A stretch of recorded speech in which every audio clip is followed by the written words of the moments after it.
Kolegovia a kolegyne, chcel by som na začiatok poopraviť ekonomického experta strany Progresívne Slovensko, pána Kiša, že teraz v tom vystúpení, čo sa tu dohadovali o čistej mzde, hovorili ste opakovane, že podľa prognóz na budúci rok čistá mzda porastie o 0,5% a obhajovali ste tento postoj. Evidentne sa v tejto veci mýlite si trošičku pojem čistá a reálna mzda.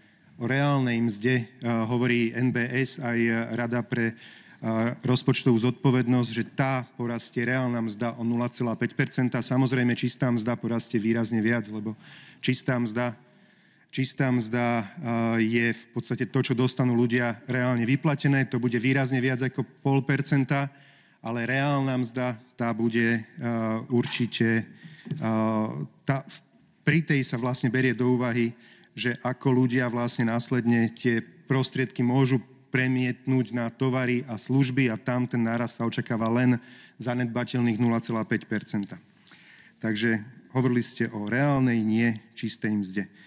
Ale teda k tomuto návrhu zákona, ja by som veľmi rád bol, aby tu bol teraz vedľa mňa možno Erik Tomáš, lebo mám na neho ako minister práce sociálnych vecí, lebo mám na neho osobnú otázku, ale nechcem ho preháňať, sedí tam vzadu pod balkónom, zrejme prerokováva vážnu vec, lebo ja som sa ho tak osobne chcel opýtať, že či si myslí, že je niečo viac on, alebo ostatní kolegovia ministri, alebo Robert Fico, ako obyčajný, pospolitý volič, pracujúci volič strany Hlas, Smer, SNS, ktorý pracuje za minimálnu mzdu.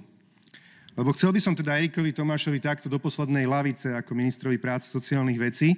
A to ešte predtým, jak to poviem, že my sme tento návrh zákona podporili v prvom čítaní. A podporili sme ho naozaj dobromyselne a teda vysvetlím aj prečo. A následne aj potom nakoniec chcem prečítať aj pozmeňujúci návrh, že my sme sa rozhodli, že my budeme pomáhať Smeru a Hlasu, aby plnili svoje sľuby. Lebo malo by to tak byť. Aby tie politické strany, ktoré ľuďom sľubujú, že im, keď ich budú voliť voliči, že im zabezpečia vyššiu životnú úroveň, alebo keď Smer a Hlas, aj konkrétne súčasný minister práce sociálnych vecí s jeho predsedom strany Petrom Pellegrínim, súčasným prezidentom, ľuďom sľuboval, že voľte nás, zvýšime vám minimálnu mzdu, tak by sa patrilo ten sľub predsa naplniť. A ja sa teda preto som sa na začiatku opýtal, že či si myslíte, pán minister, že ste niečo viac ako ten obyčajný, pracujúci volič strany Hlas, alebo Smer, alebo SNS, ktorý pracuje za minimálnu mzdu. Ten volič, ktorému ste slúbili, že keď vás bude voliť, tak vy mu zabezpečíte zvýšenie minimálnej mzdy. Jasné, že on nepočítal s tým, že mu zvýšite niečo, na čo má zákonný nárok, ale že mu zvýšite to percento, ktoré sa počas covidu vzhľadom na ťažkú ekonomickú situáciu firiem znížilo zo 60 na 57%. No a teraz sa pýtam ešte raz tú otázku. Vy si naozaj myslíte, že ste niečo viac? Lebo z vašich skutkov mi to vyplýva, že si myslíte, že ste niečo viac ako ten obyčajný, pracujúci volič Smeru, Hlasu, Republiky, SNS, ktorý ste slúbili ľuďom, že im zvýšite minimálnu mzdu. Lebo tí ľudia podľa toho, čo ste predložili do parlamentu na splnenie vašeho sľubu, majú čakať až do volieb. Vy si sa na nich vykašľali v roku 2023, po voľbách mohli ste lusknutím prsta zmeniť zákon, mohli mať ľudia ešte do konca minulého roku mohli mať vyššiu minimálnu mzdu. Vykašľali ste sa počas celého tohto roka na nich, čiže aj počas celého tohto roka budú mať tí ľudia, ktorým ste slúbili minimálnu mzdu vyššiu, stále rovnakú. Aj počas budúceho roka ste sa na nich vykašľali a teraz hovoríte podľa návrhu zákona, ktorý predkladáte, že až potom, teda keď bude znova pred voľbami, potom im teda splníte ten sľub. Lenže jeden sľub, hoci ste ho vôbec neslúbili, ste splnili, ale sami sebe. Lebo nikde tým ľuďom, pracujúcim za minimálnu mzdu, ste pred voľbami nehovorili, že vy si po voľbách bez hanby sami sebe zvýšite platy o 100%. Pán minister, klopem na vaše svedomie. Pýtam sa, ako je možné, že sami sebe po voľbách, pár mesiacov po voľbách si sami sebe s vlastným prstom na tlačítku, ktoré máte na úrade vlády, sami sebe zvýšite platy napríklad konkrétne vo vašom prípade o 3772 eur v čistom, nie ročne, ale mesačne, ale pracujúcim ľuďom za minimálnu mzdu, ktorí vás vo veľkom volili, hovoríte, no splníme ten sľub, ale až potom, keď znova budú voľby v roku 2026. Rok pred voľbami vám to splníme a zároveň hovoríte týmto ľuďom, že im dáte o 130 krát menej, alebo teda 130 krát menej ako sami sebe. Lebo tým ľuďom, tým návrhom, ktorý predkladáte, pridáte 31 eur v čistom. Mesačne v roku 2026. Ale slúbili ste, že keď vás budú voliť, že to spravíte hneď. Ale ste sa na nich vykašľali a majú tí ľudia čakať 2,5 roka, kedy konečne splníte sľub. Ale sľub, ktorý ste nikomu nedali, iba sami sebe, ste perverzne splnili. Že bez toho, aby ste tým istým ľuďom povedali, že sebe si nadelíte 130 krát viac, to ste urobili už vo februári tohto roku. Pán Erik Tomáš, nie je vám hanba? Vy sa dokážete postaviť pred kamery a hovoriť, že vám záleží na pracujúcom ľude?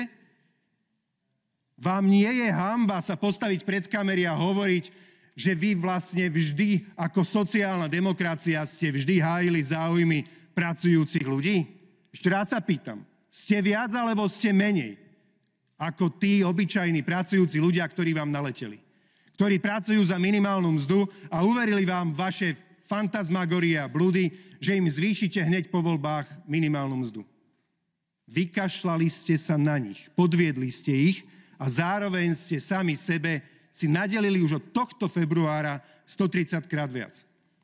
A pre Fica 5694 eur v čistom na budúci rok. Od februára tohto roku mu to vyplácate v čistom. To je 190 krát viac. Ako by bol Fico zrazu 190 krát viac človekom, ako obyčajný, poctivý, pracujúci človek, volič Smeru, Hlasu, SNS, ktorý pracuje za minimálnu mzdu. A vy vo vašom prípade, aj všetci ministri, hovoríte, že vy ste 130 krát viac človekom a keď spočítame to, že vy to už si vyplácate od tohto februára, ale tým chudákom, ktorí vám naleteli, to budete vyplácať až od nie ani budúceho februára, ale až od toho ďalšieho februára, tak ste ich úplne dokonale podviedli.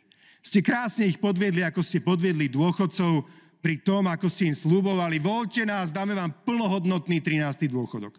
Poprvé to nebol ani plnohodnotný 13. dôchodok a po druhé ste tým chudátkam rodičom zabudli povedať, že im zároveň ukradnete rodičovský dôchodok.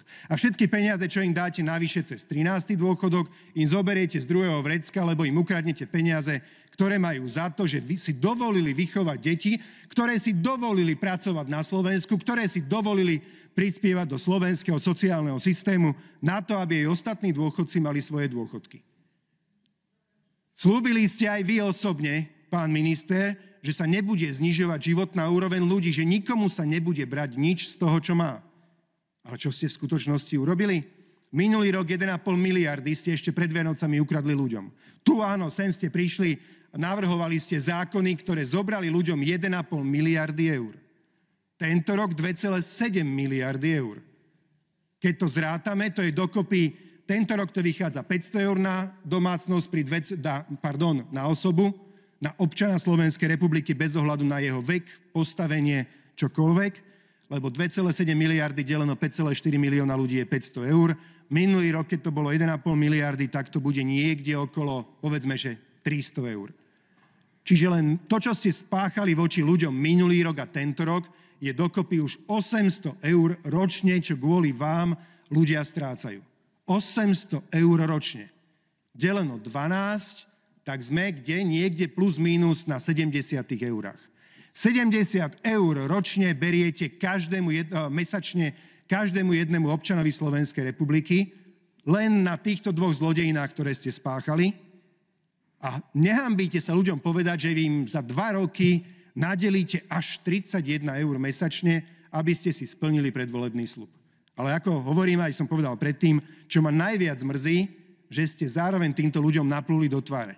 Jednou ranou tým, že ste ten sľub odkladali 2,5 roka odkedy ste ho mohli splniť a urobíte ho a splníte ho až teda pred voľbami, až v tom predvolebnom roku. A druhýkrát, že ste napluli, a to ma mrzí ešte o mnoho viac, týmto ľuďom práce do tváre tým, že sami sebe ste si zvýšili platy pri Ficovi o 100%, vo vašom prípade niečo okolo 90%. Nikto na Slovensku nemá tú moc, okrem samozrejme podnikateľov, ale nikto, žiaden zamestnaný človek nemá tú moc, aby si sám sebe mohol zvýšiť plat a duplom, aby si ho len tak, bez akejkoľvek príčiny zvýšil o 100%.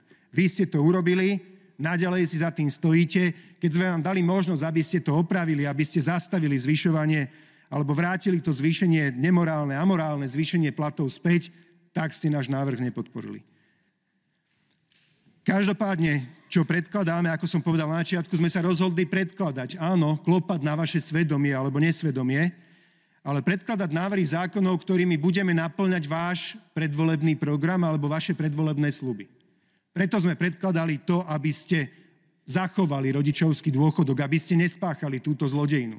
Preto sme predkladali návrh zákona, aby ste naozaj vyplácali plnohodnotný 13. dôchodok a nie niečo, čo je spred 2 rokov. Lebo slúbili ste všetkým plnohodnotný priemerný dôchodok. Zrazu ste invalidom dali priemerný invalidný, sirotám priemerný sirotský, hoci ste všetkým slúbili, že všetci budú mať vyplácaný aktuálny priemerný dôchodok, ktorý je dramaticky vyšší.